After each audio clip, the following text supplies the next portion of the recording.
Hi, here we are for another preview of a Clark auction coming up on November the 17th. A good sale for the holidays, for the Christmas, if you're looking for items. I see it's snowing already outside. Before we go in the main room, quick pan around here, Steve. We see mid-century carpets, paintings. Of note, before we go into the big room, we have this absolutely magnificent bronze bull. It's actually a fountain because you can see the spouts in the nostrils there, and you can see the spouts coming down here. You can imagine how this would look lit up in the centre of a room. This came from a Queen's estate. It was out in the garden. It wasn't functioning as a fountain, but I'm sure someone will bring it back to its glory. It's in the style of manship. Beautiful, beautiful bronze by a female artist from Connecticut called Gladys Edgerly Bates. Signed on the base. And also on the back you'll have the Gorham Foundry mark. Moving into the main room, Steve, I'm just going to let you pan the room before I hand you over to Bruce, Nelia and Keane, because Whitney is out today, so I'm going to take a shot at actually showing you the jewellery and silver that we have in the sale. But if you look, we've got lots and lots of mahogany, mid-century, a huge collection of rugs. We've got marble top furniture, we've got Georgian furniture, we've got lots and lots of clocks and rugs seem to be sort of the highlight, and usually we've got Asian. All the other appraisers are going to get onto that. With that, Steve, I'll take a shot at showing you what Whitney normally shows you in the silver here. Here we have this beautiful four-piece Repoussé sterling set. I believe it's by a company called Hancock out of Brunton Street in London. Another couple of pieces of Repoussé silver here. This is a Tiffany sterling Taza. Nice, has a monogram in the centre. This is sort of interesting. It's a Victorian piece of Tiffany. It looks sort of like a chalice, but it's very nice, rare for its Victorian. Here we have a late 19th century Gorham Epergne. Beautiful, beautiful, good weight. Nicely executed figure on the top of it. This is a 19th century, we believe, French teapot, quite rare, nice feet, and look at the spout on that. This is another Gorham piece of Repoussé sterling with some nice cut crystal and with sterling caps on it here. Here we have another assortment of sterling down below. We won't get into it all, but there is lots of it. Great for the Christmas presents or the holiday gifts. Okay, here we are, some of the jewellery. It'll stay away from my hands. They're not as manicured as nicely as Whitney's are, but here we have what I believe is the diamond and platinum tennis bracelet. Another gold and diamond bracelet. Here this item's getting a lot of interest. Original leather case, all original paperwork. It's a Rolex President, 18 karat gold, with what I believe is an after sale diamond bezel on it. Beautiful, beautiful watch, works perfectly from an Elmsford estate. We've quite a nice selection of watches in the sale. This here is an Omega Gold Constellation watch. This is a Gruen Curvex. Nice, nice stylish. You can see the curve on the side of it there. Here we have a Tiffany men's gold strapped watch. Nice with the old shape on it. Another ladies' Le Coultre here, quite fancy. These are two men's Le Coultre watches. This one here, this one's an automatic, nice with the black face. One of my favourite pieces here, probably not the most valuable, is this 18 karat gold or 14 karat gold Howard men's pocket watch. Look, you see of the original case, the prices. Just as a collector would like to see it. Here we have, what surprise do we have here? It looks like a Tiffany gold necklace. We have rings, we have Mexican sterling, nice Art Deco Mexican sterling. This is a little lot of two pieces of silver. Look at the pig on top and the enamel box. We've got cufflinks, we've got pearls, we've got diamond rings, we've got cameos, more rings, more pearls. Okay, one last thing is we have this beautiful marquee cut diamond ring. A lot of interest in this. We seem to be doing well with our diamonds lately. And with that, I'm going to hand you over to Bruce and the rest of my crew to finish the walkthrough. Thank you and see you on the 17th. Thanks, Ron. I'll start our video walkthrough today for our November 17th sale with this pair of Italian mid-20th century revival, but beautiful Maggiolini style commodes, a matched pair from a Long Island estate. And here's, Steve, one of many clocks. We have quite a few clocks in this sale. This is a big, beautiful Gothic style fusee movement skeleton clock. Came out of a house in Yonkers along with several other clocks, including another fusee movement skeleton clock. Her dad bought these at Sotheby's sometime in the 1970s or so. And here are two items of note. A beautiful Art Nouveau bronze lamp base, unmarked, but certainly could hold a Handel or even a Tiffany shade. Nice, original finish. And here a little rarity, a Victorian specimen marble table right out of a house here in Bronxville. We've got a lot of stuff from that house. It has an exceptional top along with a porphyry border and all the different specimen lapis and malachite. And it has an original label, a retailer's label from Poughkeepsie underneath. It's a label I've seen before. I think it's Kinstler or Kunstler. And here another nice clock from the same house as that Victorian marble top table. Kind of a Charles X inlaid column clock under a dome, but all original, including its plinth. Nice package. And here a pair of, out of Rockland County, a house in Rockland County, a pair of Chinese plaques, 2 of them, with children, not so old, 1960s, 1970s, but very charming. And before we leave this front room, this isn't even out in the gallery yet, a beautiful 19th century, surely Italian, carved white marble figure of a woman in classical drapery with a little dove at her feet. It's got a couple of chips to the wingtips and 2 fingers missing, but it's beautiful quality and certainly worth restoring. We'll just move quickly along these showcases. Here's the other Fusee movement skeleton clock that I mentioned a moment ago, and some other clocks from the same estate in Yonkers. And here a very nice lot of music boxes, including one I haven't seen before. This is a little crystal Swiss cylinder music box with its original label on the bottom, and funnily enough, it had French francs taped to the bottom of it, even though it came out of a house in Larchmont. 2 little bronzes, including Carl Kauba for this little winged cherub. And these are cute as a button. Little sort of theatrical Roman togaed figures, one holding an Aladdin lamp with these big elongated faces or lips. A lot of 2 dog bronzes, one by Edith Parsons, everybody knows, and this one of the seated dog is, it's signed Christophe, but that may be just the name of the dog. It also has a Thibault Foundry mark on it. We have some handguns, a Chelsea ship's clock, a nice lot of rose medallion from a house in Larchmont. I'm going to get to the bigger pieces, or rose mandarin. I'm going to get to the bigger pieces in a moment in the center of the gallery. As usual, we have many lots of Chinese items. Here's a particularly good lot out of a house in Scarsdale. It belonged to the girl's grandfather. Our 2 very early, this one is a good early marked Chinese deep charger, and this one is an antique Chinese blue and white beaker vase, I guess. Comes with a big Japanese tray and some modern ceramics, but a nice lot. And this just in over the weekend is a Dom Nancy, a big Dom Nancy pitcher, silver mounted pitcher, really beautiful. A nice mixed lot of Bohemian glass in here. I hope you can see the details of all this glass, a nice lot. And here a very rare item from a storage unit.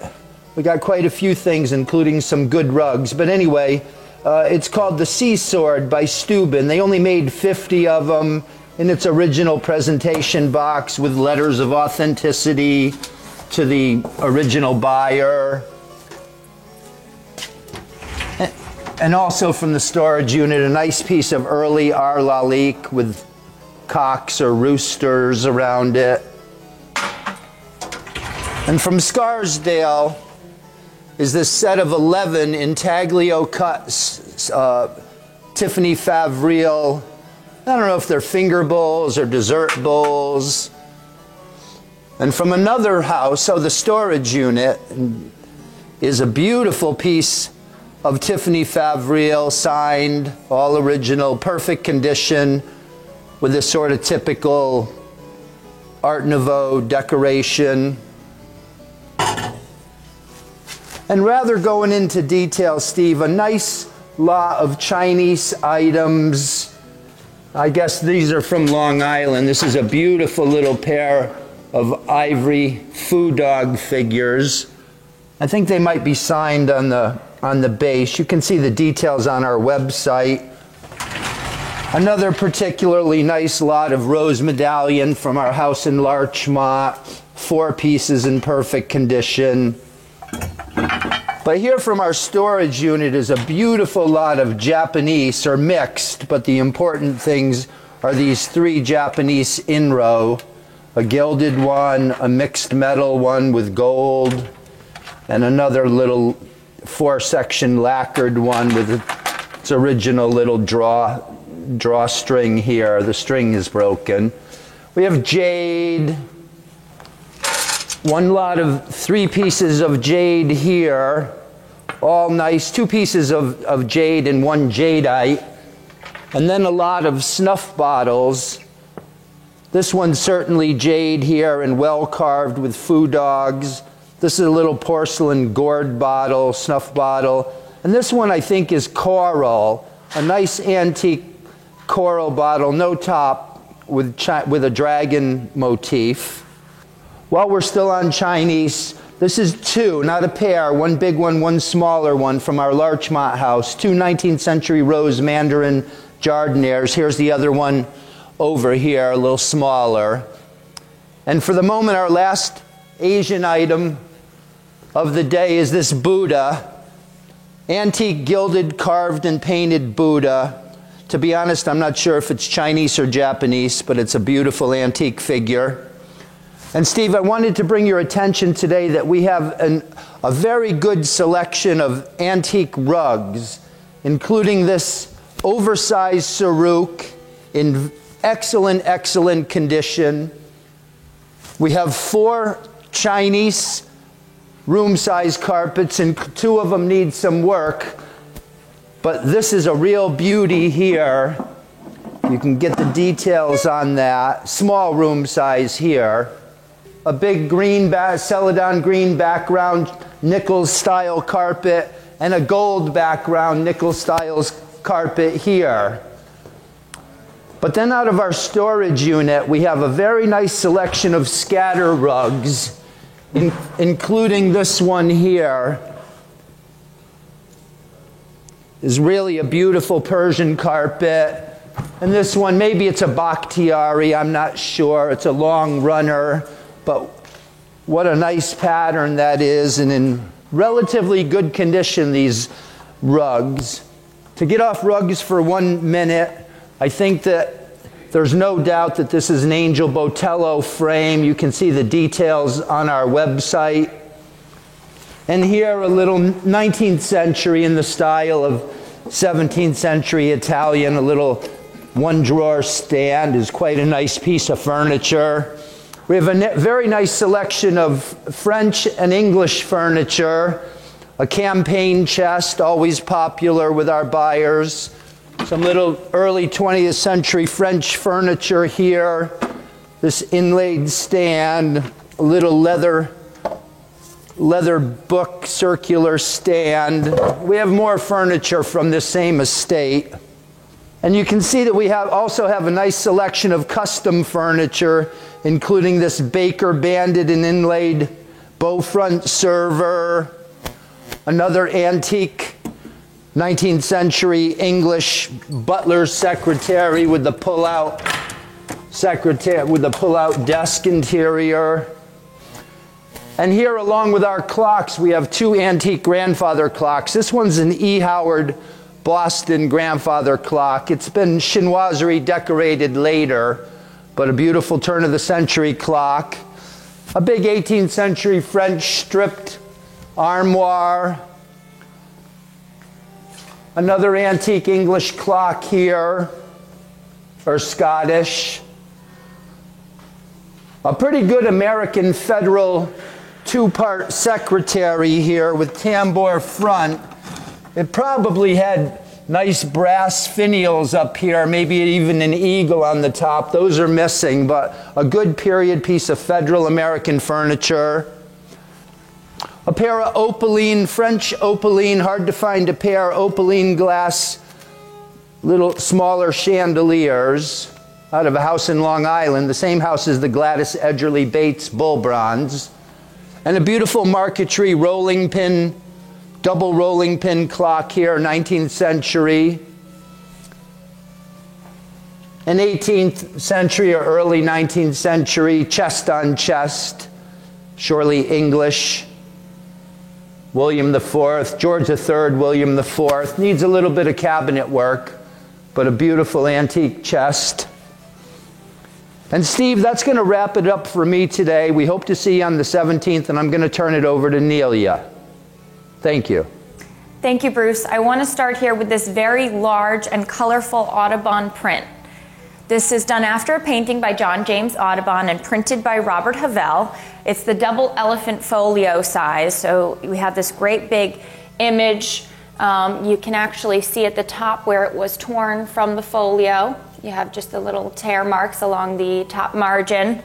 This is the red-breasted merganser. It is a very desirable image. You can see the colors are still very vivid and strong. We do have the J. Watman 1837 watermark. We removed it from the frame. It is all visible. I'd say it's in very good condition considering its age, just a little bit of toning and some light foxing, but a very strong print. This one has sold for upwards of $25,000 in the past. We have it with a $6,000 to $9,000 auction estimate. Just above, we have an abstract work from 1950 by Ladislaus Suttner. Suttner is known for his colorful nudes that sort of resemble Tom Wesselmann's work, and those can sell for $30,000 plus. This though is early. He started doing nudes kind of in the 70s or early 60s. This is 1950. We do have that same large spaces of color and pattern that you'll see in some of the nudes, but this is a strictly abstract painting, estimated only at $600 to $900.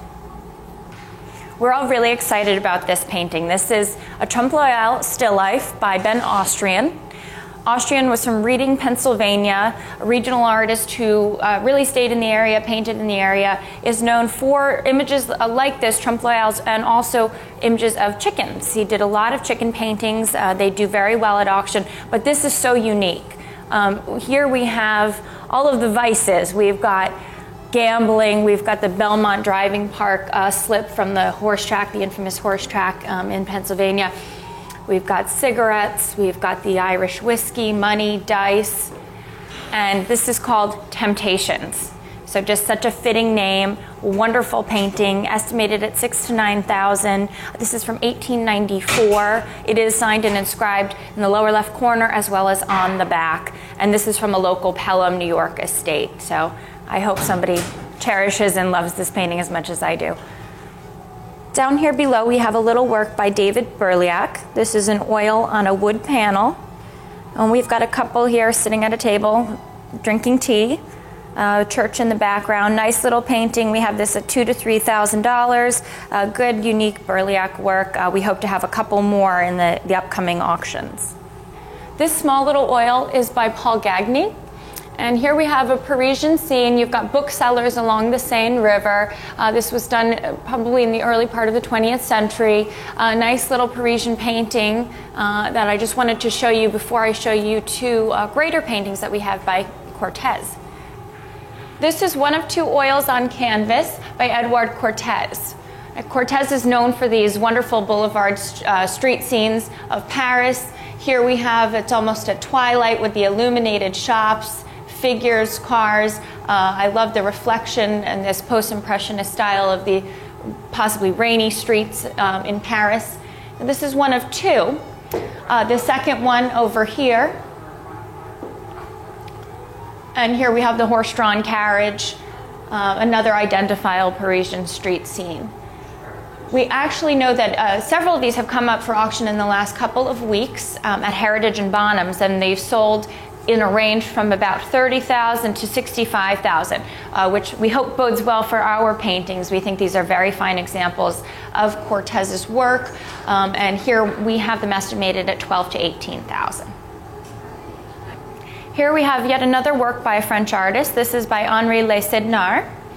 And this is a crayon and pastel of another street scene, also at night, but done in a sort of post-impressionist style. We've got the lit up window. Really nice little painting. This was purchased in the late 60s or early 70s from a consignor in Pelham, New York, from Hammer Galleries. And we do have the original Hammer Galleries brochure, and included in the brochure is a letter from Louise Lessednard, Henri Sednard's son. So we have very good provenance and authentication on this piece.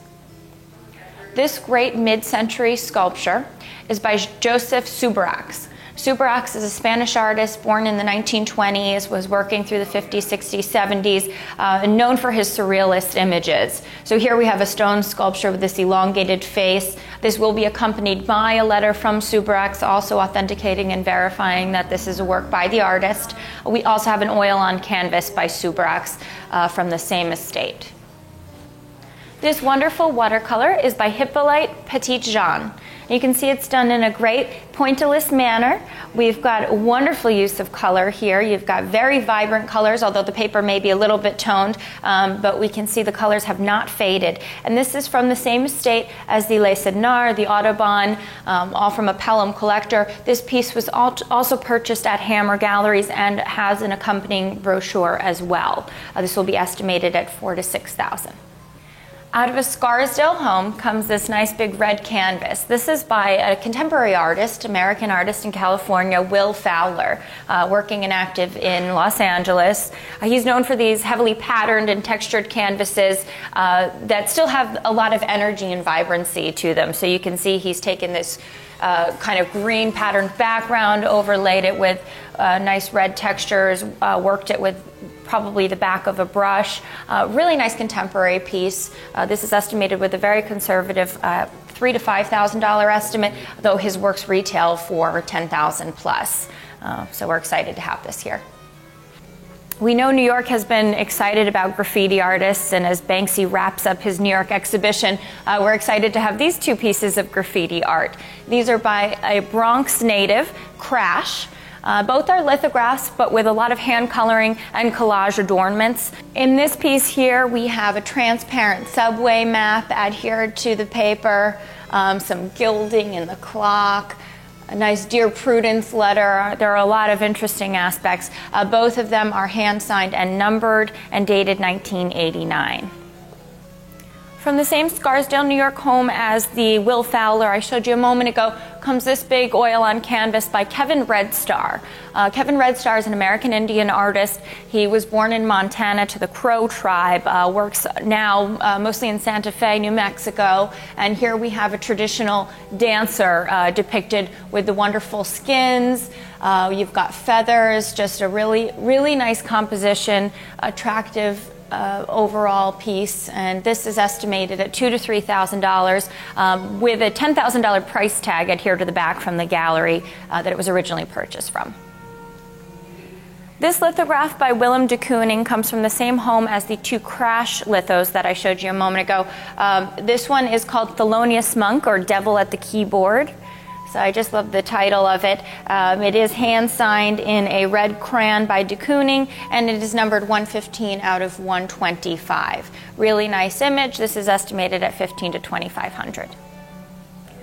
This painting by Charles Levier, a household name in French mid-20th century art, came from a home just last week up in Greenwich, Connecticut. Nice decorative floral still life, a flower sitting in a window with a sailboat in the background. Nice, affordable $800 to $1,200 auction estimate on this one. This oil painting by British artist Julius Caesar Ibbotson came in on a walk-in Wednesday a couple of weeks ago. It's most likely an 18th century or very early 19th century work called The Mill. Now the painting has actually been laid down on a board or possibly a tin and then adhered with a canvas on the back of it. But it's in overall very good condition and has survived over the years. There's just a very small and expected amount of in-painting, but nothing major. I actually think it's a very charming little painting, and we hope that although the market for this type of landscape is not very good, that our $1,000 to $1,500 auction estimate will entice some bidders because this is really quite a nice scene. And that's just a small taste of the art we have coming up. Keen will walk you through some of the mid-century. Thank you.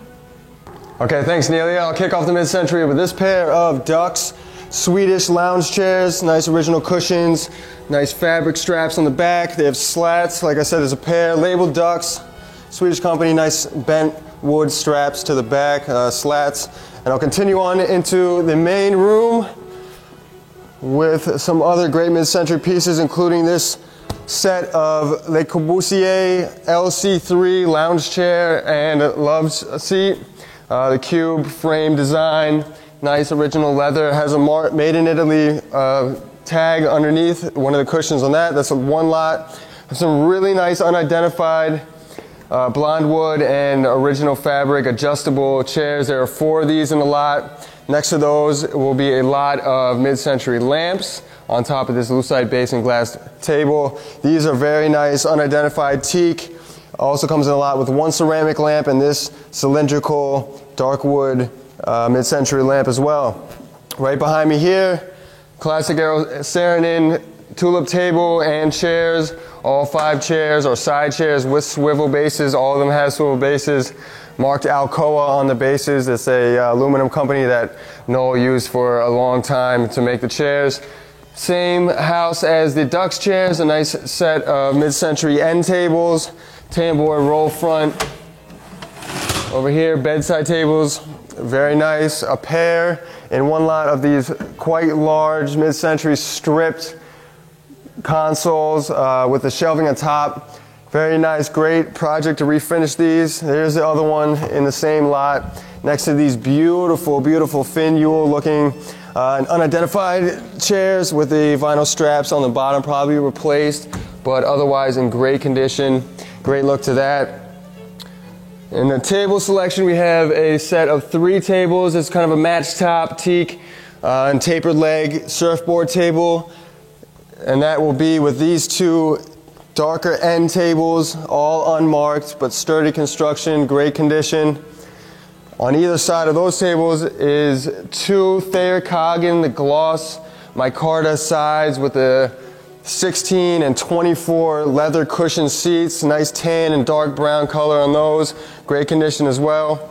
Also, Le Corbusier is the LC4 lounge chair. The chrome is beautiful condition. As you can see, it's a little rough on the leather.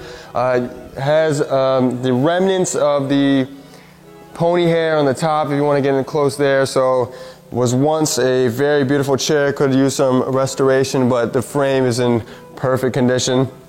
We also have 2 of these slat benches, great condition, the teak, tapered legs. This one has 4 legs. We also have a longer one that has the 6 legs, which you can see right here.